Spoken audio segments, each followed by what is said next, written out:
Hello everyone, salam. Welcome and thank you for your patience. It's a rainy day, so we thought we'd wait for everyone to slowly arrive. Yeah, good afternoon everybody. My name is Paniz Musawi Natanzi. I'm a postdoctoral associate here in the Duke University Middle East Studies Center, and it is my immense honor to welcome you all to our event today entitled The Dawn of Freedom, a calligraphy performance by Shah Abdullah Alamee. The artist Shah Abdullah is joining us online from Lahore, where it is now 2 a.m. Shah Abdullah, welcome, and Mondana Bashi. You can, if you like, to switch on your camera and say hi to the audience.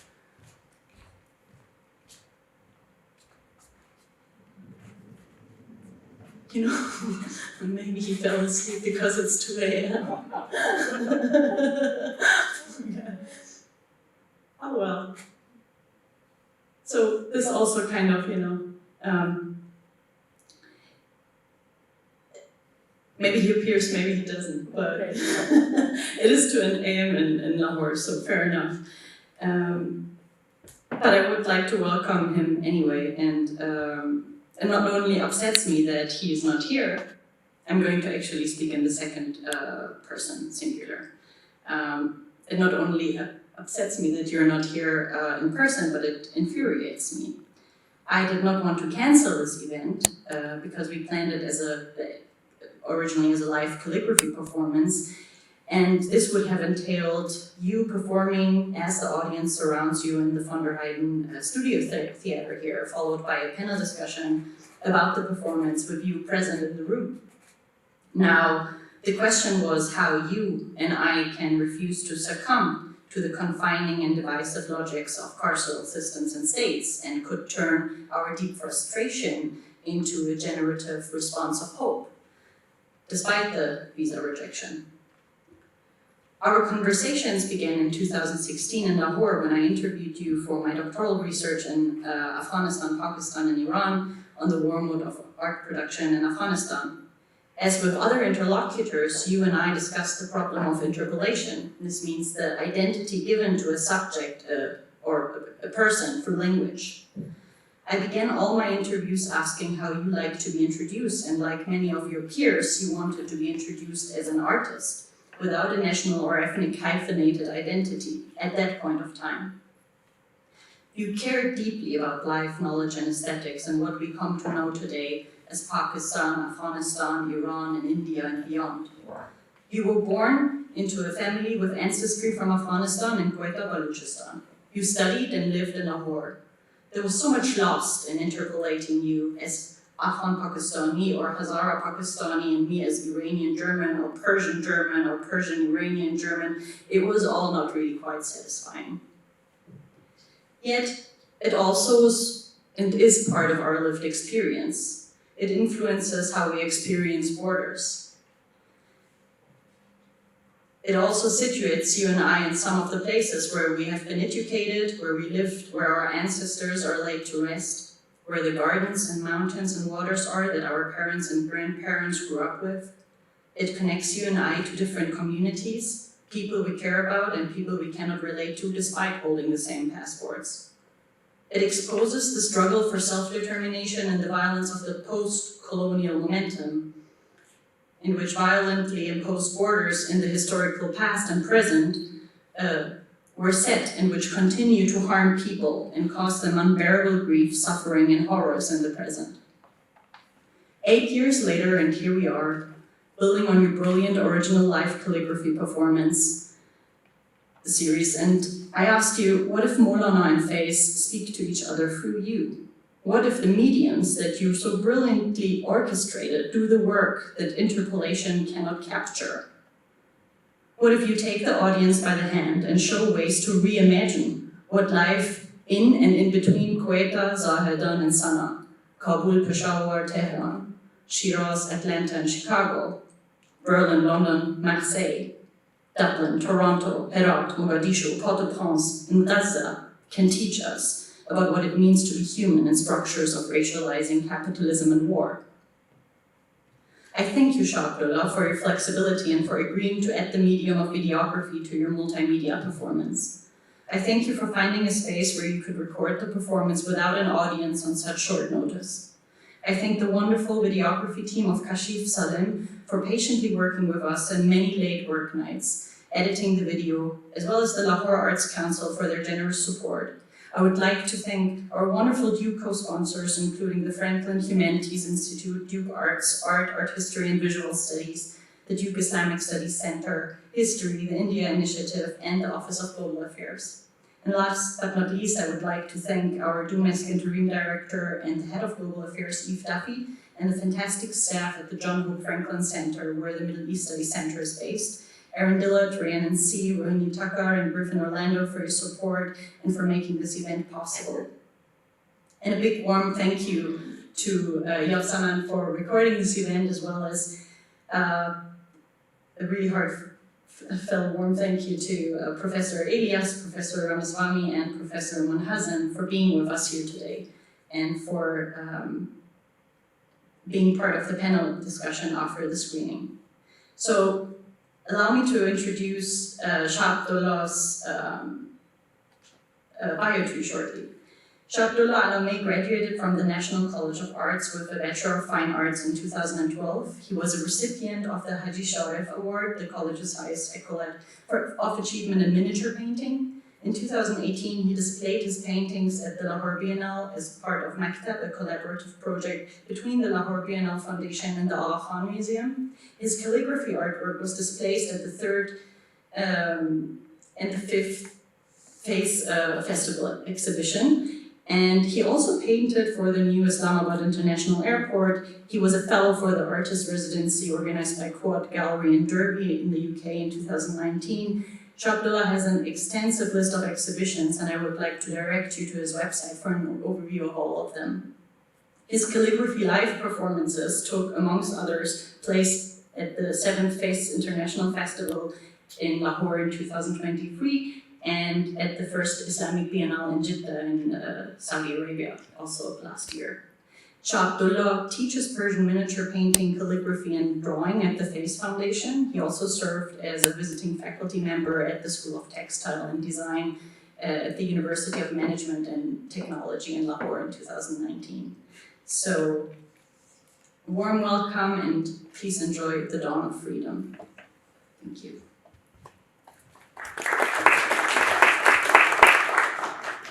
Assalamu alaikum and greetings from the city of Lahore. The power of poetry is all around us in this part of the world. It is embedded in the way people live, the way people think, the way they celebrate. Faiz, famous Urdu poet, once said that poets find those words for the people that they cannot find for themselves. And it's true that people who are not literate, who cannot read or write, can recite reams of poetry from the classical poets in their languages. It may be the Sufi poetry in Sindhi, in Punjabi, in Pashto, in Farsi, in Urdu. And poetry is their friend. It helps them to live through difficult lives. It is that friend which is healing. Poetry is psalm. Poetry is recited at moments of stress. Poetry is recited at moments of joy. Poetry is recited at moments of celebration. Poetry, of course, is recited to the beloved. Faiz Ahmad Faiz once said that the true subject of poetry is the loss of the beloved. Not the beloved necessarily in the literal sense, but the beloved who you put your trust in, who you put your belief and faith in, who is your reason for living.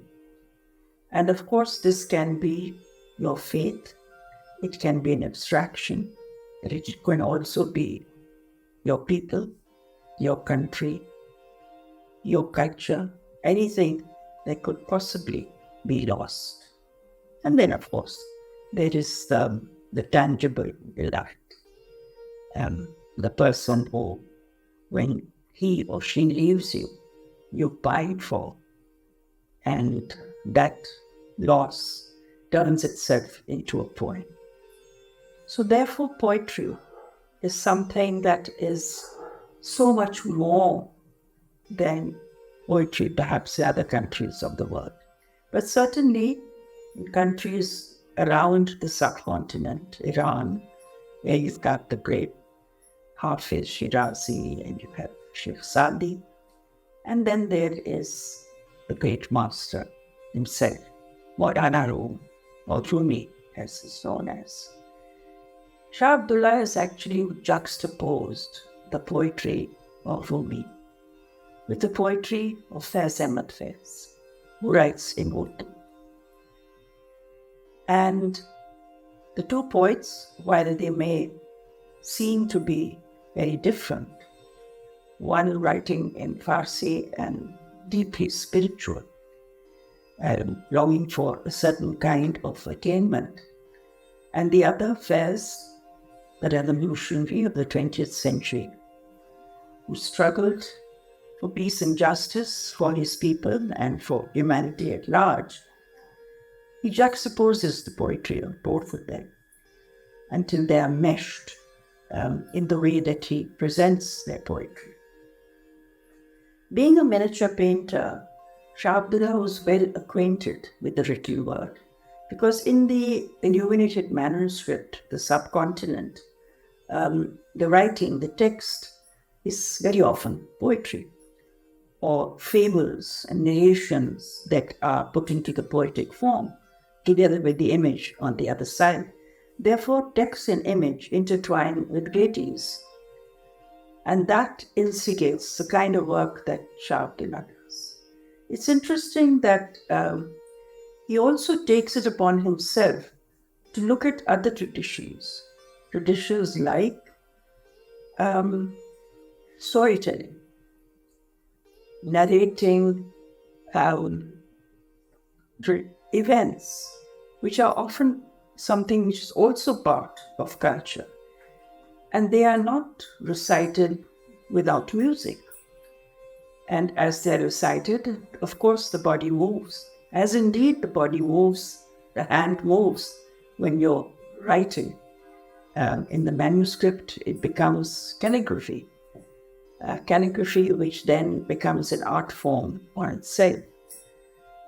How does then this poetry, a calligraphy, which in the poetry becomes written word, music, which is what very often is the way that poetry is expressed in the subcontinent, and the body's movement.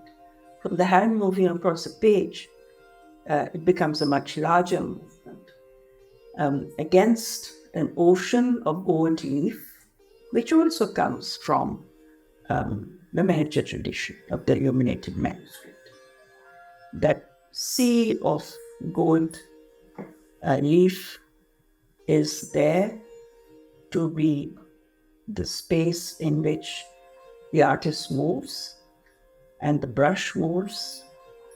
The sound of the words occur as they begin to spread across that format that the artist chooses for himself. I think that we are looking at a 21st century rendering of several forms of tradition that are being brought together by this artist today. You enjoy the poetry, you understand that it blends itself to music, and of course, the body moves as these become tangible. The poem that Shah Abdullah chose, of Faiz Ahmad Faiz, is called The Dawn of Freedom. It was written at that moment when Pakistan and India achieved their freedom from the British colonizers. It should have been a moment of celebration. It should have been a moment of great joy. But it was not that way. It was born out of great bloodshed, of communal turmoil and terrible struggle in which thousands lost their lives. And therefore, when Faiz spoke of the dawn of freedom, the opening lines were, "This is not the dawn that we hoped for. This is the blood-tainted dawn." And the poem proceeds in that matter, in the same manner, exhorting people to move forward, to understand that all the dreams and all the hopes that they had been thwarted, and that the struggle continues, and they have to continue hoping, dreaming, knowing that the only way is to go forward.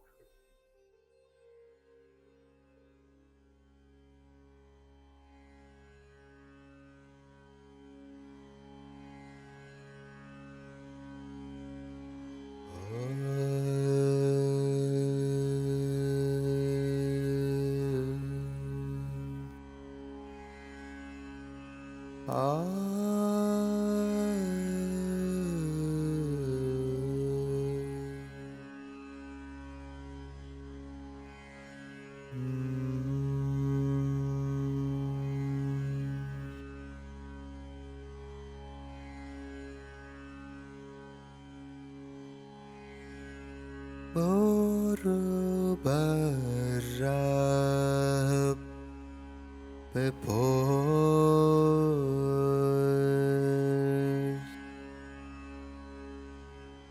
برو بر رب بپرس، از ره گذریان.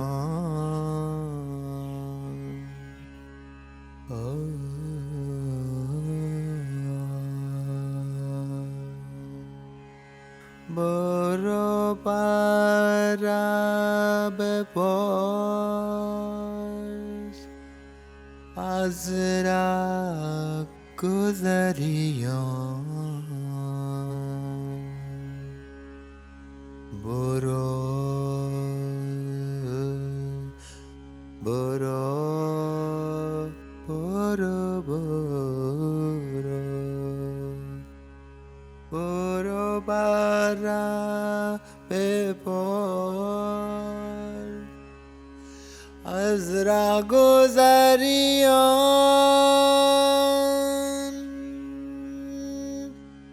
برو برو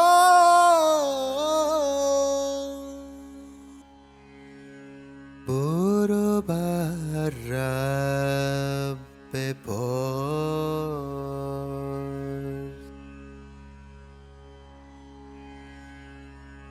که آن همراهان،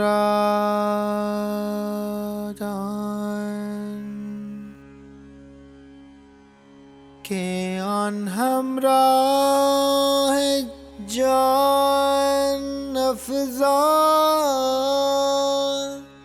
کجا شد.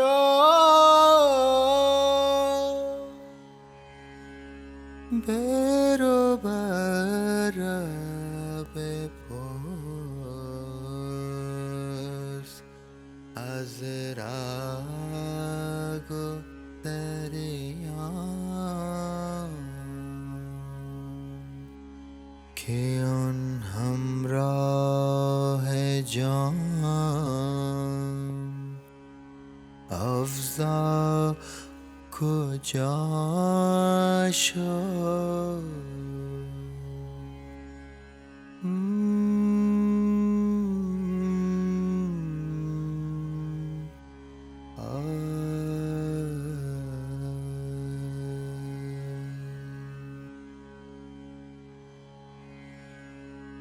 چو دیوانه همی گردم به صحرا،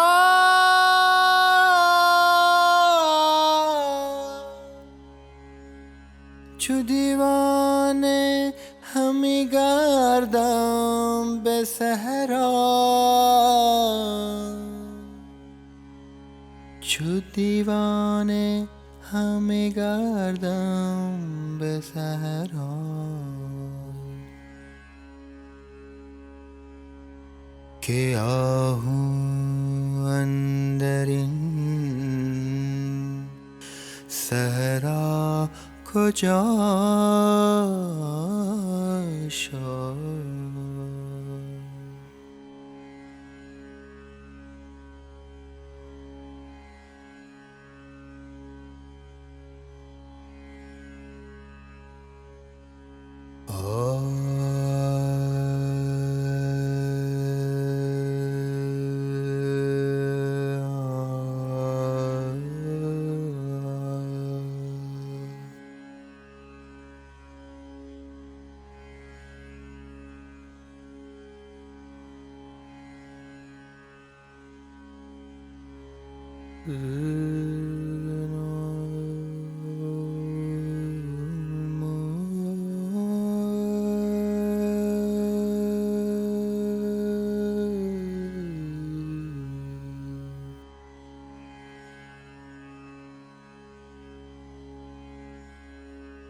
सुना है हो भी चुका है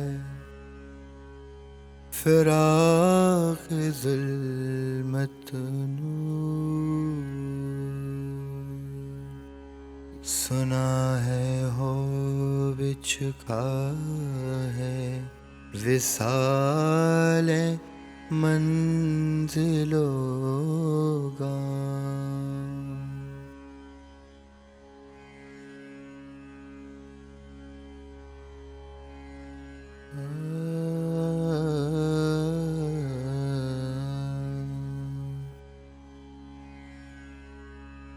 सुना है हो भी चुका है फिराक ज़ुल्मत नूर, सुना है हो भी चुका है विसाल मंजिलोगा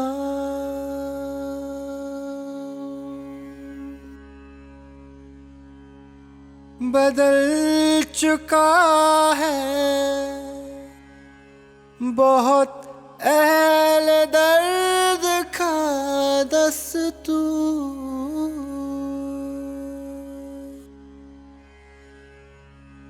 निशात वस्ल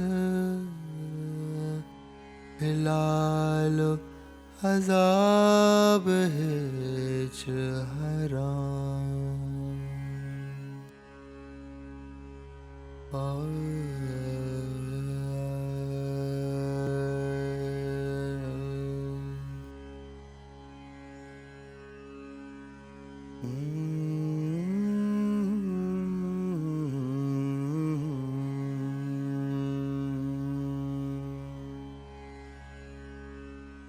अभी गिराने शब में कमी नहीं आई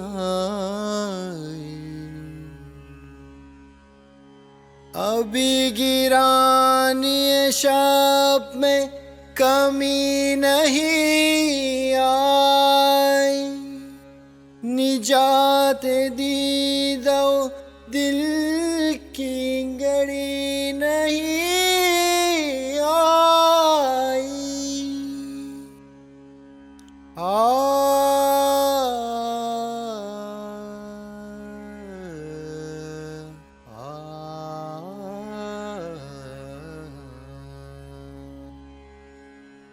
चले चलो के वो मंजिल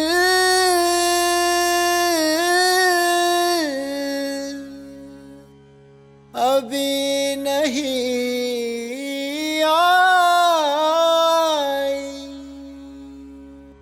चले चलो के वो मंजिल अभी नहीं आई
चले चलो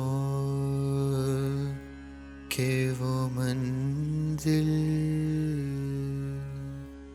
अभी नहीं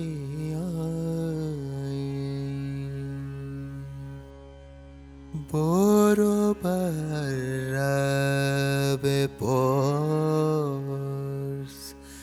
از راه گذریان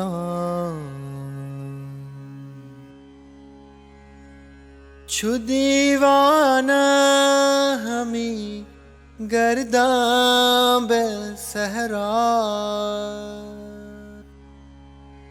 چو دیوانه همی گردم به صحرا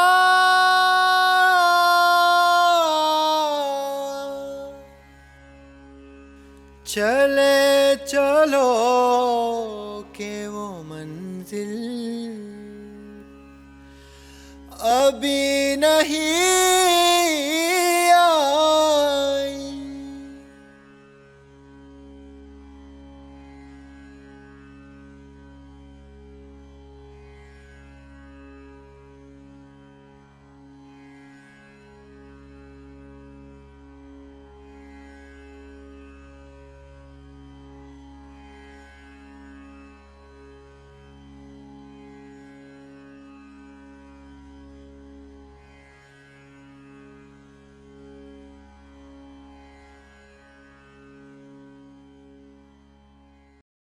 To now introduce our fabulous panelists and moderator to you. So Professor Jamal J. Elias specializes in Islamic thought, literary and visual culture, as well as history in Western and South Asia. His current research focuses on processes and understandings of religious community formation from the medieval to the modern world, as demonstrated in his historical and literary writing, as well as in visual and material culture. His most recent book, After Rumi, Language, Kinship, and the Making of a Religious Community, is forthcoming from Harvard University Press. He is also the lead investigator on a project entitled Art and Islam in Society, Aesthetic Cognition Expanding Religious Meaning, funded by the Templeton Religion Trust. Elias regularly teaches courses in his areas of specialization on Islam and modernity, and on comparative religion, as well as advanced graduate courses on Sufism, religion and visual culture, Quranic studies, and in Persian and Turkish religious literature. He is the author of Aleph is for Allah, Childhood, Emotion, and Visual Culture in Islamic Societies, which was published with Berkeley in 2018, Aisha's Cushion, Religious Art, Perception, and Practice in Islam, published by Cambridge in 2012, On Wings of Diesel, Trucks, Identity and Culture in Pakistan, published with Oxford in 2011. This is Islam, from Muhammad and the Community of Believers to Islam and the Global Community, published in 2011 with Great Barrington. Islam, published in 1999. The list goes on, it's quite crazy. The Throne Carrier of God, The Life and Thought of Allah Dawla As-Simnani, published in 1995. MashaAllah. The co-author of Interpreting the Self, Autobiography in the Arabic Literary Tradition, published in 2001, and the editor and translator of Death Before Dying, Sufi Poems of Sultan Bahu, published in 1998, the editor of Key Themes for the Study of Islam, published with Oxford in 2010, and the co-editor of Light Upon Light, a Festschrift presented to Gerhard Böverling by his students, published with Leiden in 2019, and the author of numerous fabulous articles. His writings have been translated into at least 9 languages. Professor Ahmad Qais Munhazim, and Professor Munhazim has the pronouns are they, them.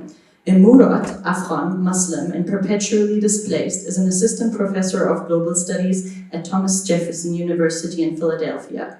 As an interdisciplinary scholar, decolonial ethnographer, and artist, Munhazim's work travels the borders of academia, art, and activism while exploring everyday experiences of war and displacement in the lives of queer and trans Afghans. Currently, Munhazim is preparing their book manuscript based on a decolonial ethnography of sexuality and gender in Afghanistan and Afghan diasporas. Munhazim is a regional scholar at the Wolf Humanities Center, University of Pennsylvania, in this academic year, And during the 2024-2005 academic year, they will be an invited member at the Interdisciplinary Institute for Advanced Study in Princeton, New Jersey.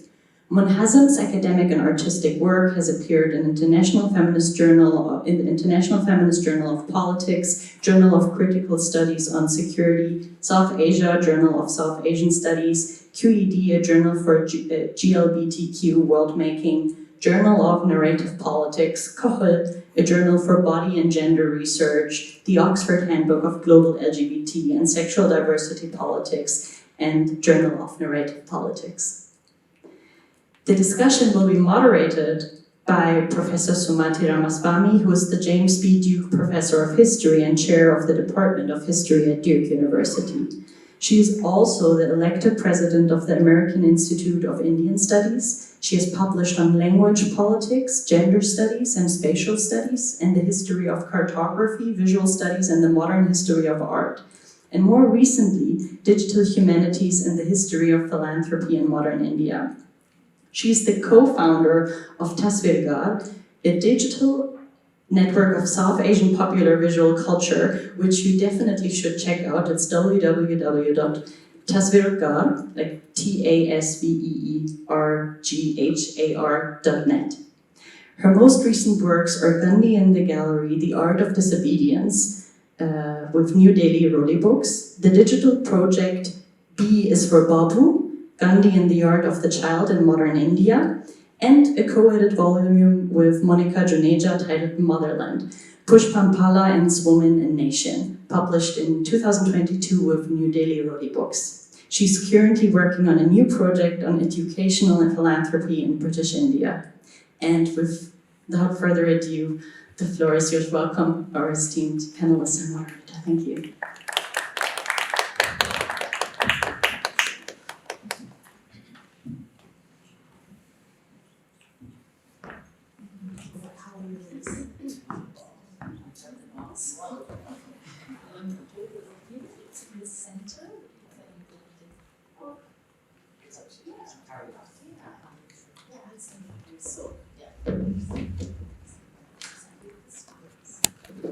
Thank you so much, Paniz, especially for inviting me to this really wondrous event, and welcome to everybody. Picking up on some of the comments that Paniz has already made, I want to say that we gather here, of course, in the shadow of renewed debates on immigration, about the so-called crisis on the border, about even the value of the immigrant as friend, neighbor, citizen. Debates which, alas, are only fated to escalate in this country in this election season, but also as the climate crisis continues to press down upon us. Borders are going to go on to become even more fraught than they have been, more surveilled and more policed, and the movement of some amongst us more restricted than ever before. As Paniz mentioned, it is a fact of great sadness that our wonderful artist, Shah Abdullah Alamee, cannot be with us, although his moving work that we have just viewed has arrived in our midst, thanks not only to the labor of many who made this possible, but also the wonders of modern technology. The fact that the image is able to travel thus, when the creator is not, as Paniz also mentioned, brought to my mind an intriguing essay written by the cultural theorist W.J.T. Mitchell many years ago, in which he invited us to view images as imitations of life, since they are, quote, in a number of important senses, very similar to living things themselves. Not least of the properties images share with living things is their capacity to move about, as we've seen with our artwork. And he then went on to pose a series of questions worth pondering.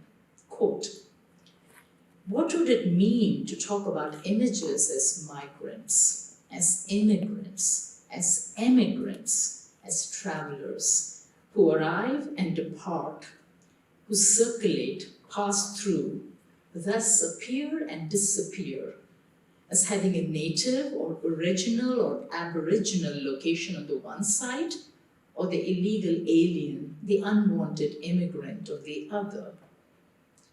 If images are like migrants, do we ask them as they fill out their entry card to check off a box that tells us where they come from, and particularly how to classify them? What group do they belong to? What family do they come from? End quote. Such questions prompt others for me as I reflected upon this moving work that before us. What might we gain analytically by considering images as migrant travelers moving about in the world? Under what capacity do they move? How far do they get to go, and at whose bidding? Do images of different genres have correspondingly different efficacious capacities that compel or discourage them from leading a life of mobility? If migration is central to the ontology of artworks and images, as Mitchell proposed, what is the fate of the image that is not mobile or that comes to a standstill as its travels are stored? Does its image being perish? With such thoughts prompted by what I have seen and heard over the past hour, I now turn to my honored guests to start the conversation by asking each of you to comment on how you have experienced this work, and perhaps comment on its connections to your scholarship. Who would like to begin? Pelea? Oh, okay. Thank you so much. Can you hear me? No. You need to Thank you so much, Paniz, for organizing this beautiful experience and art together in collaboration with Shah Abdullah, who we dearly miss, and I wish he was here. As I was watching also this video prior to coming here, which Paniz John sent it to us, there was this deep sort of flood of emotions that I was feeling as Shah Abdullah was creating sort of borders around these images, but yet also traveling them and breaking them.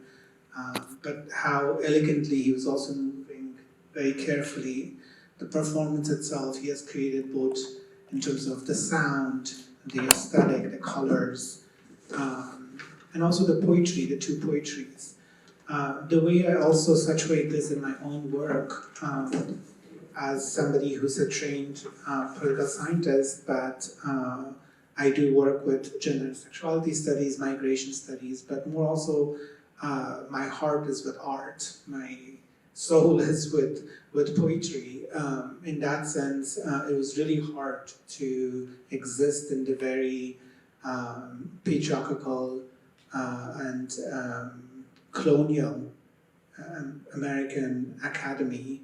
But also I found a sort of soothing artist who allowed me to exist, feminist, queer, and create all of them together. But as I see also this also reminds me the migration of this art piece. To my last time I was in Afghanistan, I didn't realize the privilege of me traveling and being with my family and nephews and nieces that I hadn't seen over 10 years as I was undocumented in the US. When I was leaving, my niece, who was 3 years old, gave me a note that was like she had written or drew some stuff for my cats, and she said, take this because I want to go and see your cats, but I can't. I don't have passport, but you can take this and give it to them and tell them this is Aisha. And that was so powerful and heartbreaking at the same time that I realized that, yes, she can travel out of war to anywhere.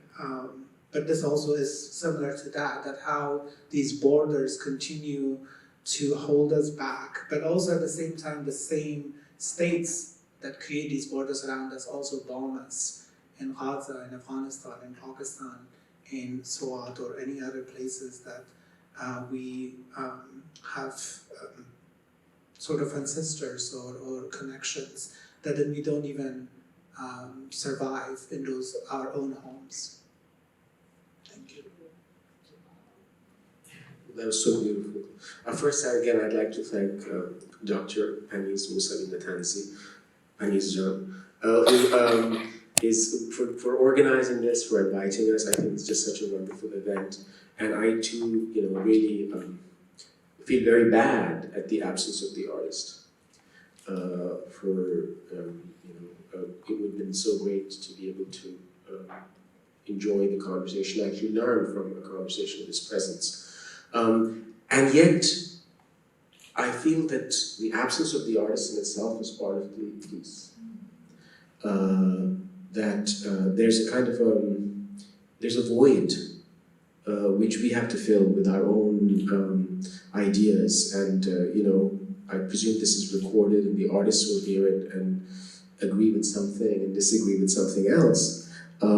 But just for myself, aside from the fact that generally I just think it's a very powerful video piece, and we have the artwork that was created in it right here with us. Each time I've seen it, I've watched it 3 times. This was my 4th time. So each time I see it, I just notice new things. I had not noticed that he used the black when he was reciting and working with Rumi, for everyone, I would say the Jamal Rumi. Rumi's verses, and then he shifted to red when he was reading Faiz Ahmad Faiz's verses, and I presume it's an intentional choice, and this is where the void, the absence of the artist sort of comes in, because I get to fill it with my own interpretation. And the second one is actually more direct and easy.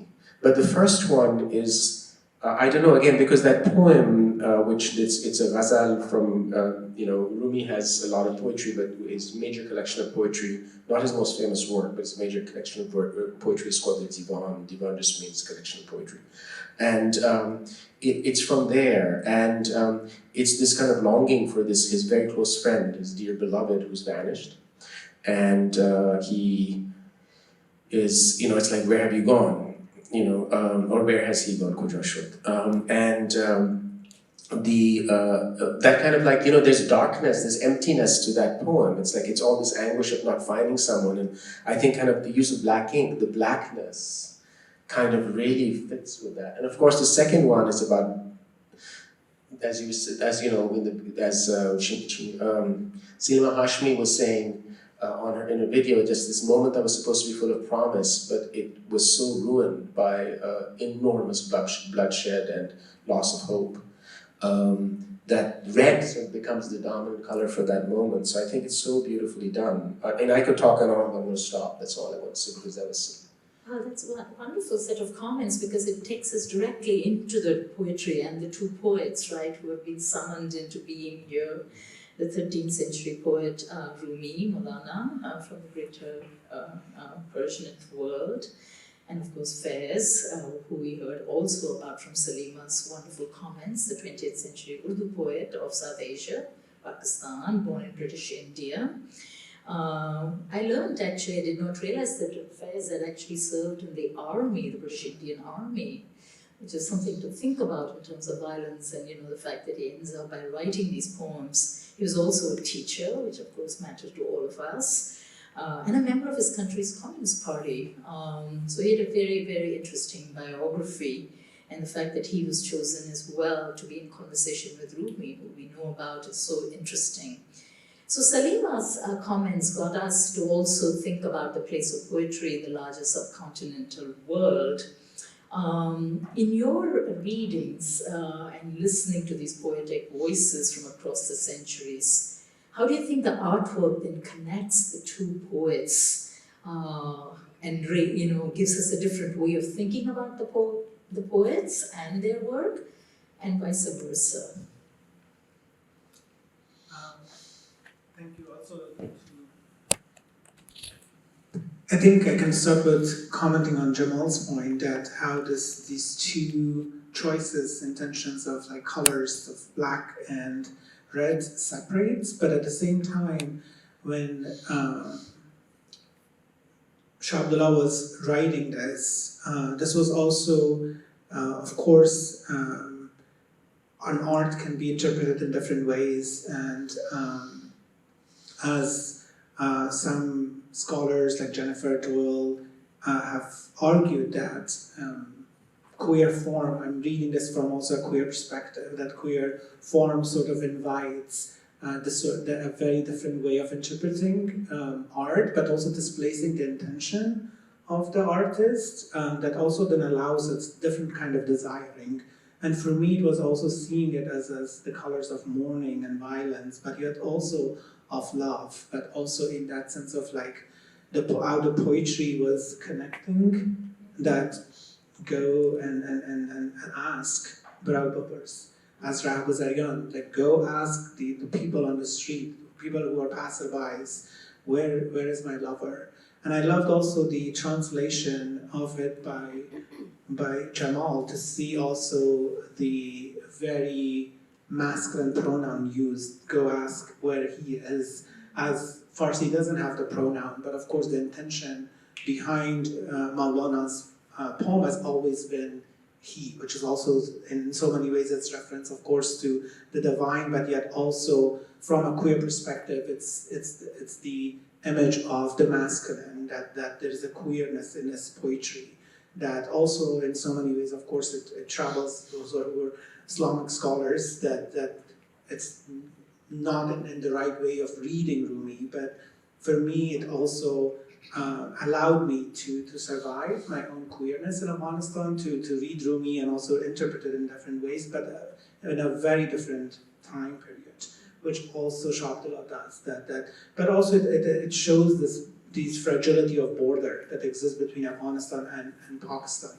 Afghanistan, the birthplace of Maulana, and Pakistan, Faiz Ahmad Faiz, how these are so distinctly demarcated by the British colonial system, yet also they merge and they exist in the same place through language, but also through different time periods, that it's a time period that this border never existed. I could. I mean, there's so much to say about it. For me, actually, the production of the piece and the two poems, the two languages, it's inseparable from the use of Heyden. Basically, because the raga that he's used is used through the whole thing. It's there's this, for me, it's so nostalgic. This piece, because it's about loss. It's about, it's loss in the case of Rumi, the loss of his, as you said, it's like, ultimately we can say it's God, but what I'm pushing back always against this is that, no, it's not God, it's actually about a person. So it's that part that is really about, it's a very passionate poem about loss. And the parts like go do this, go do this, go do this, it's just this kind of anguish of someone who's looking for someone. And at the same time, of course, Faiz's poem is so beautifully from beginning to end about, basically the loss of dawn and the loss of hope. Well, not hope, because at the end it comes back to hope, yeah. So there's so many themes you've both opened up, but maybe we should begin actually at the beginning, if I can, and ask you especially, can you recite some of the verses? I can read. Molana's, Yeah, I can read, I can't recite, because I have the world's worst memory. Okay. I blame it on age, but Yes. I had a bad memory when I was young. Yeah, please, that would be lovely to hear. So I mean, I think one of the most important things to remember, I can recite them, but I mean, in terms of translation, and Faiz actually brought this up, not the challenge, and I'm glad you liked the use of the masculinity. Yeah. One of the things, as Qais said, Persian doesn't have grammatical gender. So gender has to be placed in Persian contextually.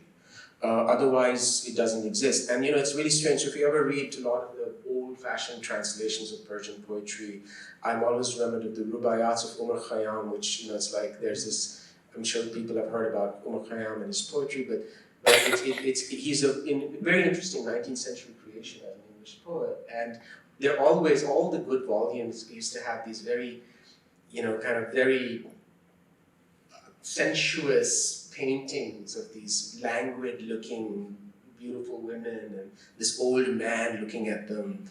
And the fact of the matter is that and now more and more people are acknowledging this. It's difficult to think that the primary subject of love in Persian poetry written by men is female. And the reason for that, I'm not saying it can't be, but when you talk about, someone beautiful walking down the street with their zulfs and their kisus like hanging on down their shoulders, you would never see a woman walking down the street that way. You would see young men that way. So there's a certain way in which the protagonist, and this is not, we can talk about it, so that in a sense that this isn't that, I'm not saying that actually people didn't fall in love across gender lines or anything like that. But what I'm saying is that we should queer actually the way this stuff is read. It's a genderless language in terms of grammatically, and in terms of social interaction, your ability to interact and fall in love with and all that sort of stuff, someone of the same sex and gender was higher than other ways just because of social construction. So that's why I've tried to actually put it that way. I'm looking at the wrong poem. And the other thing is, and just like in terms of translation, before I do this is a ghazal, and I'm sure a lot of people here know this, so I'm just going to repeat the obvious. The ghazal is a highly structured poem, and when you translate, you have to decide what you're going to do. I'm not a great translator, I'm not a good poet, so I can't translate ghazals into ghazal, because ghazals, they have a rhyme, it's A-A-B-A-C-A-D-A, and they have to have normally to be a good ghazal, it has to have these things that are called a qafiya and a latif. So basically they have to have a rhyme word, and then they have to have repeated syllables after the rhyme word for it to sound good. If you end on your rhyme, it's not a good ghazal. So to do that, there's a lot of repetition to a ghazal. And then the worst part in terms of as a translator, I think ultimately, is that it is also highly metric. They're highly metric poems. There are lots of meters in Persian and other kinds of poetries from the Islamic kind of world. This is in something, Hajaz Musaddas, which is, again, Hajaz was very commonly used by Rumi in his writing. So how do you render all those things? And the answer is I can't, so you have to do something else. So it's, I'll read a few lines and then stop, and I won't recite them as beautifully as you just heard, but I'll just recite them like a regular person, which is عجب آن دلبر زیبا کجا شد؟ عجب آن سرو خوش بالا کجا شد؟ میان ما چو شمعی نور میداد کجا شد ای عجب بی ما کجا شد؟ دلم چون برق می‌لرزد همه روز که دلبر نیم شب تنها کجا شد؟ برو بر ره بپرس از رهگذریان که آن همراه جان افزا کجا شد؟ برو در باغ پرس از باغبانان که آن شاخ گل رعنا کجا شد؟ It's good to hear words of this person. Thank you. Thank you. I wanted to turn from here to, Qais, your very interesting opening points about the creation of borders and the blurring of borders. And we have actually more than two languages, right? There's Persian and there's Urdu, we've heard, but there's also the language of calligraphy that we have got to think about, because the artist is offering us a calligraphic performance within the frame of this work. One way of thinking about it, it seemed to me, is that he's creating a world within these, on this palette, with colors, And we got really interesting observations of the black and the red, and the blurring of the two colors to produce some other colors, right? Burgundy, maroon, and it darkens as well. So there's all manner of things happening as he's performing with this very important art form.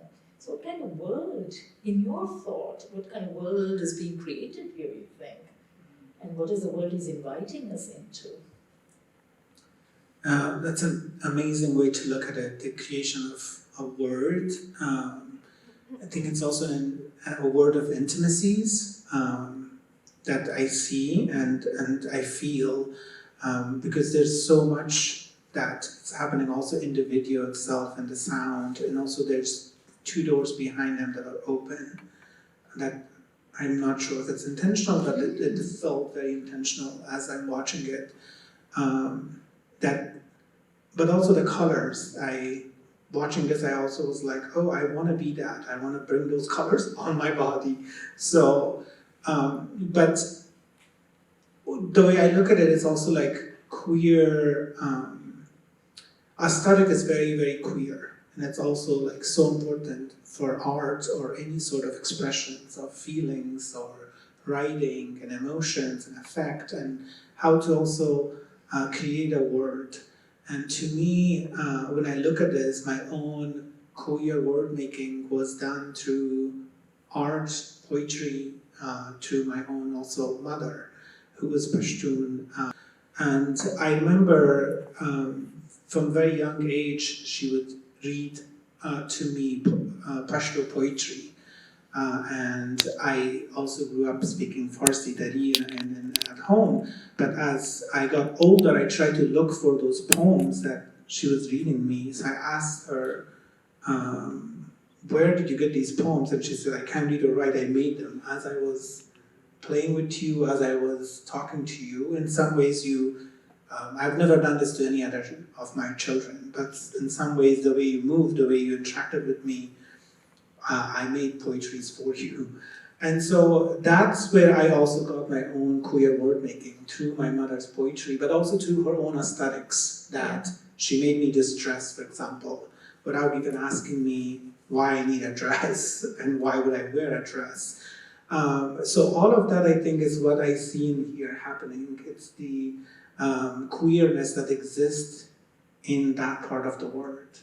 That is not also, doesn't even have to be even called queer. It's there. It's something that you feel it, it's the love. And in some ways that I even feel very I feel like I'm betraying my own history, and even when I use the word queer, because it feels very alien and foreign to my own body and skin, and for lack of any other words in English, I'm using it. But I also sense that word making that he's creating of possibilities that exist and always has existed between Afghanistan and Pakistan, and how people move, because I remember stories that when people traveled from Nangarhar, they would never know when they ended up in Peshawar because the border wasn't there. And there's also like songs about Pashto, one of the most famous Pashto songs that by Ahmad Zahir, Lasha Nangarhar ta kami stor ma raula, taza taza kuluna dri salor ma raula, which go to Peshawar and bring me a black dress and bring me 3 or 4 flowers. And so it just shows even the asking of flowers, that the border was not there, that to bring flowers from Peshawar to Kabul, the distance was so little that the flower would still be alive. And yet now you have to wait for anything to cross borders with people. And so that's like how I see through this art. Jamal, did you have a thought about how you want to see the world making going on? I was especially connecting back to your comments on the music and Bhairav, the Rag, right? Which I remember growing up in South Asia, as you know, as in the Hindustani scheme, which I learned in the Hindustani tradition. Bhairav is the morning Rag. You wake up to the sounds of Bhairav, often on All India radios, when I grew up in Delhi, right? And so it always I associated with beginnings. And so I also thought about this work as perhaps making an argument about beginnings. I think That's wonderful, and I agree. And this is where I wish we had the artist to explain this to us. But yes, I mean, Bhairav is the most famous morning rag. But of course, it's also in terms of in vocal, in particularly in non-classical kind of when you go to concerts, and remember, the vast majority of people on earth don't listen to rags in the morning. They listen to rags in the evening at a concert. That's just the way life is. The last piece traditionally now in a concert in a singing concert is Bhairav. So it's kind of like it's both a morning rag and it's in light classical or gaiki as it's called in singing. It's in at nighttime. So it's both kind of a hope in the dawn, and it's also kind of a sadness because the evening ends with it, right? So I mean, it's both. That's why I think it's really good and that's what it's like. I just for me, the piece in what we have right now is inseparable from the fact that the artist couldn't be here, and the artist couldn't be here. Well, not that having a Pakistani passport would help all that much because it's one of the worst passports you can have on the planet.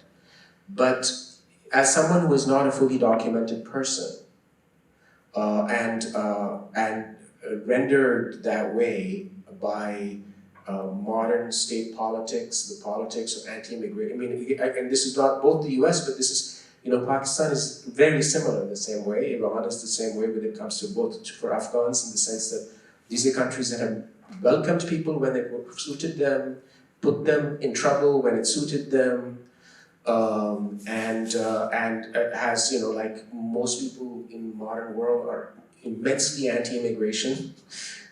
So, there's all this kind of, there's that, which is the base on which his denial for visa to come to the US, which is so dramatically suspicious of all kinds of people, which has let in, even after the US withdrew from Afghanistan, under the current president, and they said everyone who worked for us, etc., would get visas. At last count, 368 people had gotten visas to come to the United States without their families.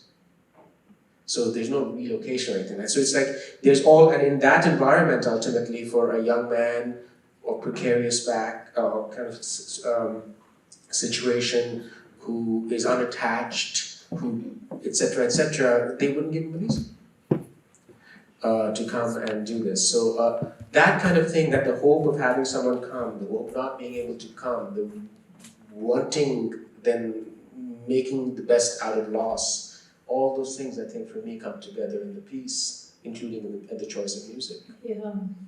But you've really shifted the register of the conversation, right? No, but it's important. It's important. This is the context in which we live. And it is, of course, we are all, we live in the US and, work in the US, but I'm also thinking that in Pakistan, as just recently, right, just a few months ago, they ordered the sudden, almost, dramatic overnight deportation of millions of Afghans settled there for sometimes, for many, many decades. Many of them were citizens, right? And then they were all ordered to up and leave. And I'm thinking that here's Shah Abdullah, doing this work against the background of this kind of draconian order, right? And all of that, what that entailed right after, with the deadline and so on. And I'm thinking about this point you made about this closed room and the doors. It's gotten me thinking now that I had registered the doors but not thought about it till you raised that. And wondering if he's making an argument about incarceration and the manner in which nation states, can both, can turn, on you, home becomes a prison. What do you think? Is that a potential interpretation of the context in which he's painting? The walls are all blank, there are no windows, right? And then we hear this, this beautiful music, right? And these words, which I don't understand, except, because I've read your beautiful translation and Bilal's translation. So is there an argument here about, to pick up on Paniz's interest, actually, carcerality and, our modern state of, the ways in which we surveil and throw people into prisons. I definitely see that happening because calligraphy has always been political and art always has been political, but also in the context that Shah Abdullah is creating the art and the context that he's not here, the art is here, but also the way even the camera angle moves. Mm-hmm. When I look at it, it's a drone, and that also reminded me of the Kabul Eye. In Kabul, the US had placed this surveillance camera in the middle of the city in the sky. Wow. That from anywhere you would move, it will follow you and look at all the houses inside. Afghan houses are very, has its own privacy by walls and yards. And so people would hang out there, and slowly that culture was kind of being surveilled continuously, and people would know it intentionally and would not go to the yard because they knew that something is watching. And even children would tell me on the street that, like, look, uncle, that's watching us. Mm-hmm. And so when I looked at this production, the art, of course that's also like very much like was telling of that surveillance, the closed room, but the open doors, that anything could come and go. But also these borders that exist between the two places, that yes, millions of Afghans have lived in Pakistan, but throughout the time, Pakistani state has also continuously put them in prison, deported them, have used them as cheap laborers. I was one of them. I sold tea on the streets of Pakistan as a kid and continuously was pushed in and out of the border with my family as I was a kid, and we would go back, get deported, come back. Mm. And that was a very, very everyday sort of experience, and I didn't know that wasn't actually the right thing to do, because we felt as refugees that it happens, it becomes part of your normal life, and that never stopped, and it still continues to the generation after me.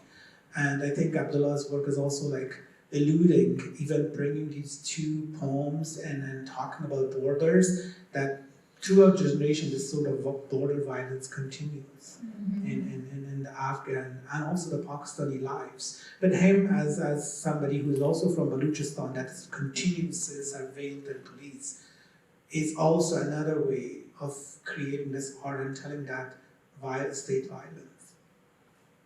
So would you be willing to think of this as a counter-violence argument he's making through this performance, Jamal? I don't know if I think it's counter-violence as so much as it's commentary. It's commentary. I mean, in his case,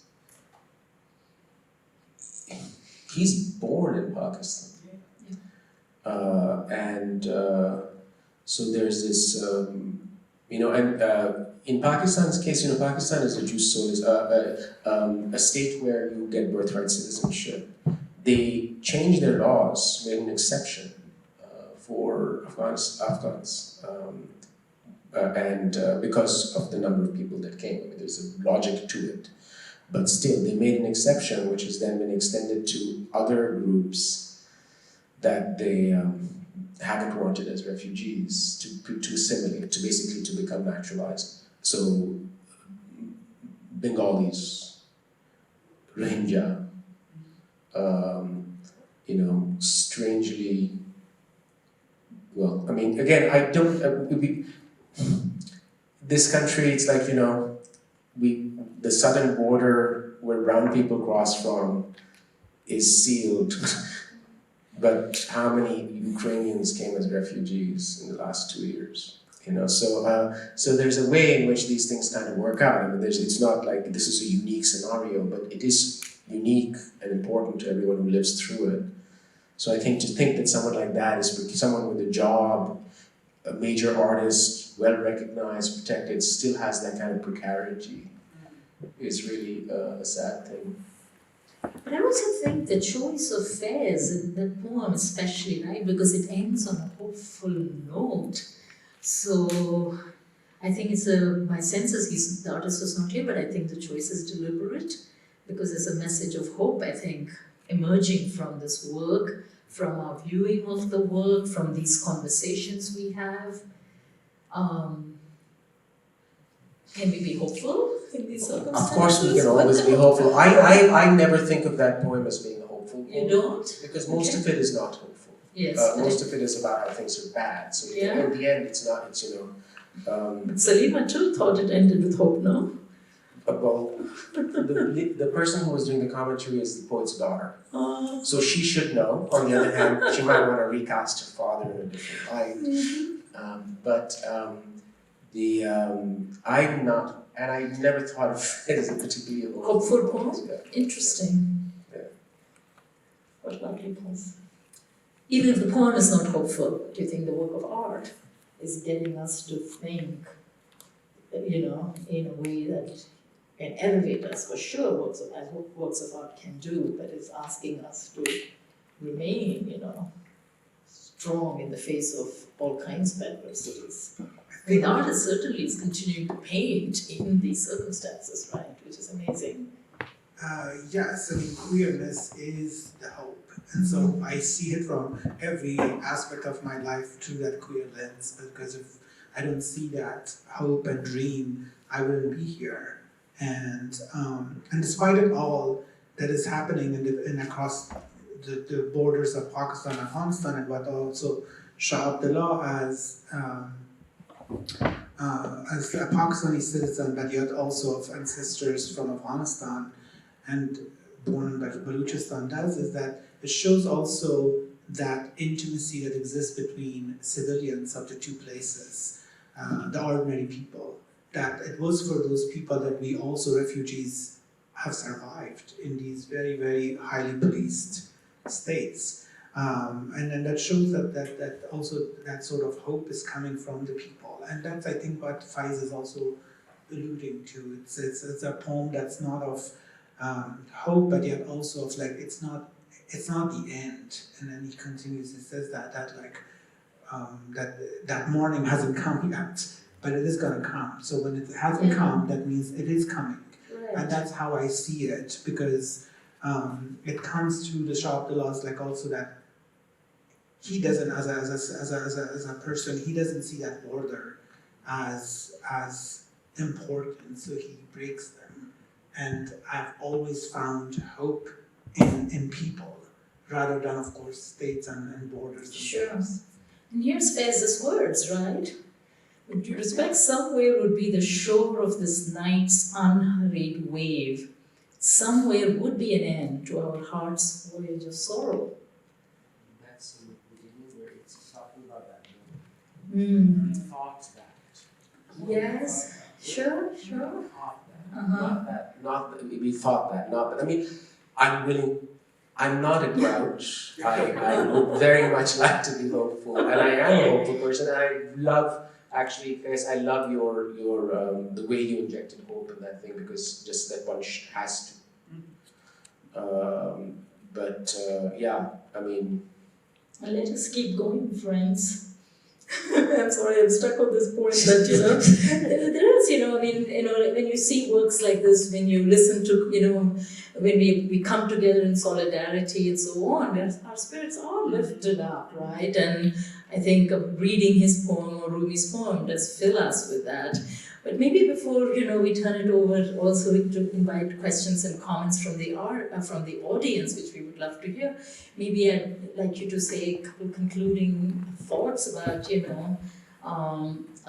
what do you think is the role of the translator, Jamal, in all of this?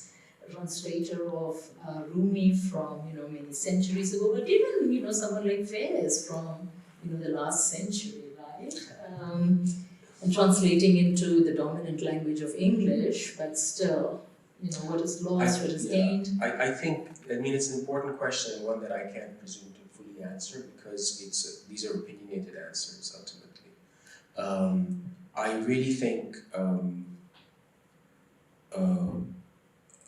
again, I'm not a professional translator, so I'm not authoritative in talking about You this. should be. I love your translation. Yes, your translation of this ghazal is just gorgeous. And the challenge, again, as I said with that ghazal, I don't believe you can translate a ghazal as a ghazal. So you have to translate what you think is important about it into another language.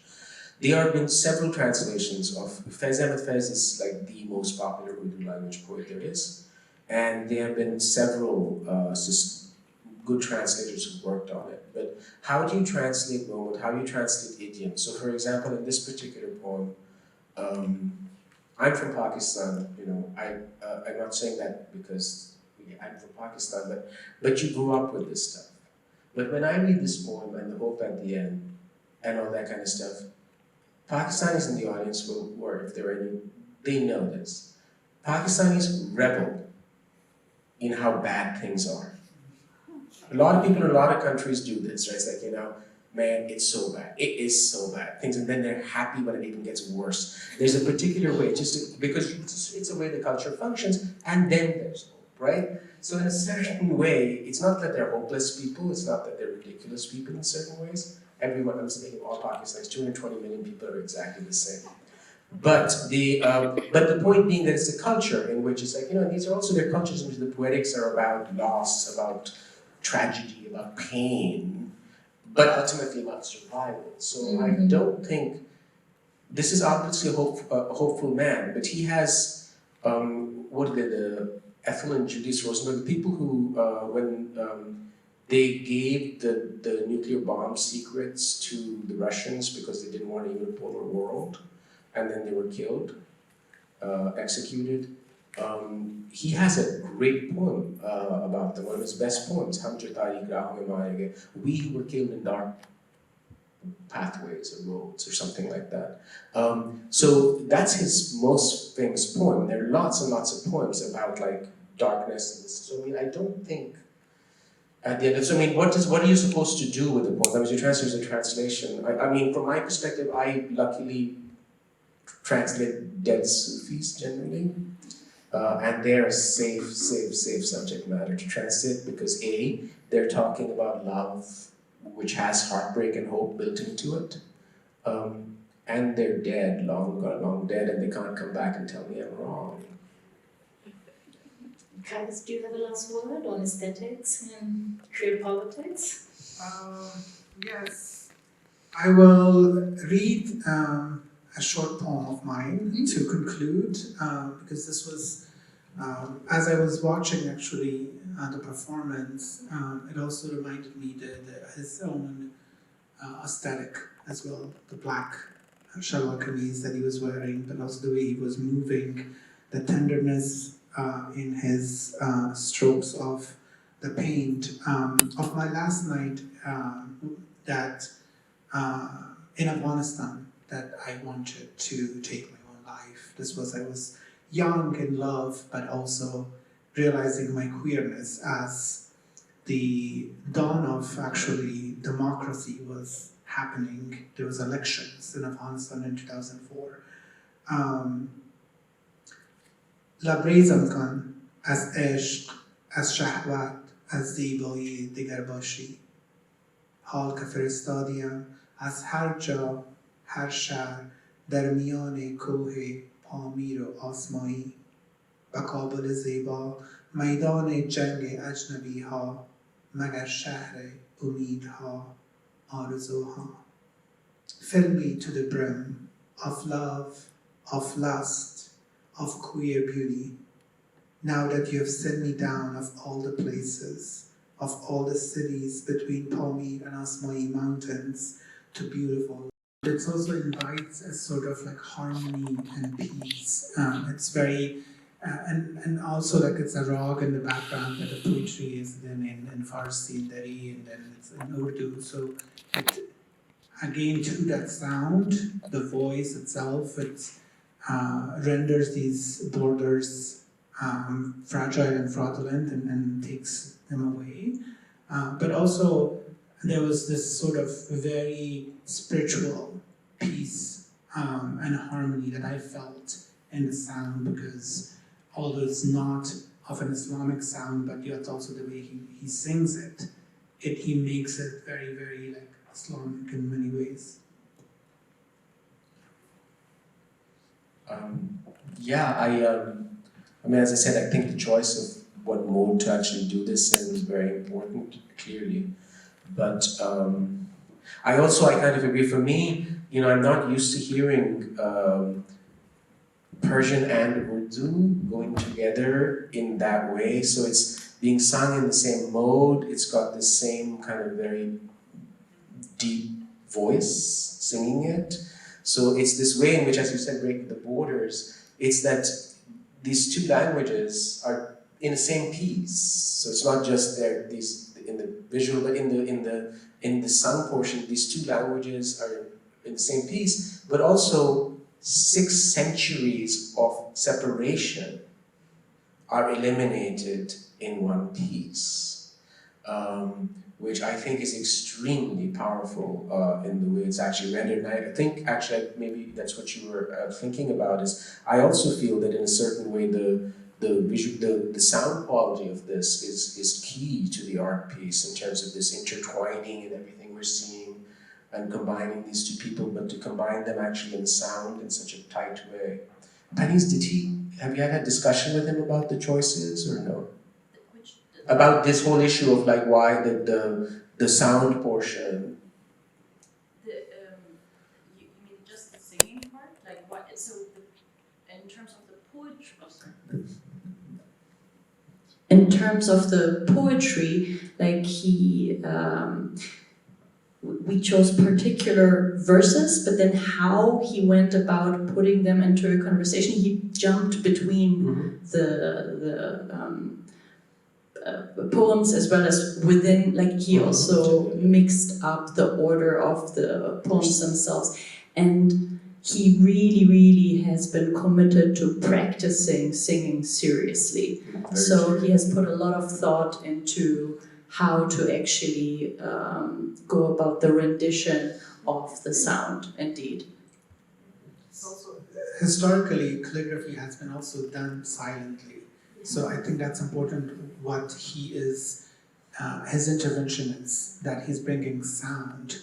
That normally calligraphy is a very silent practice that happens sometimes also in privacy, or sometimes people can watch, but just they will hear the stroke of the brush, not any singing or any other form of sounds around it.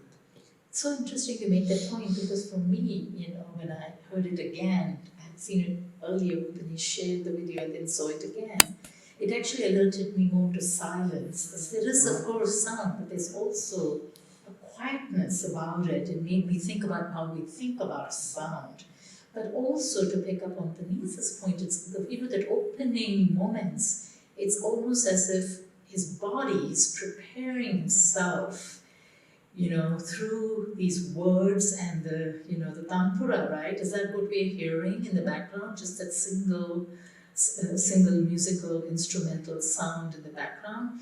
He's preparing his body to turn into the brush-wielding calligrapher. So there is something very, very interesting going on in the manner in which he is drawing on this other, register in order to do the visual work. So I think I cannot imagine actually this work without the sound. It's also something, it's a mental exercise I thought. If and I actually did that. I turned my volume off in the computer since you had shared it as a digital image. I experienced the work very differently.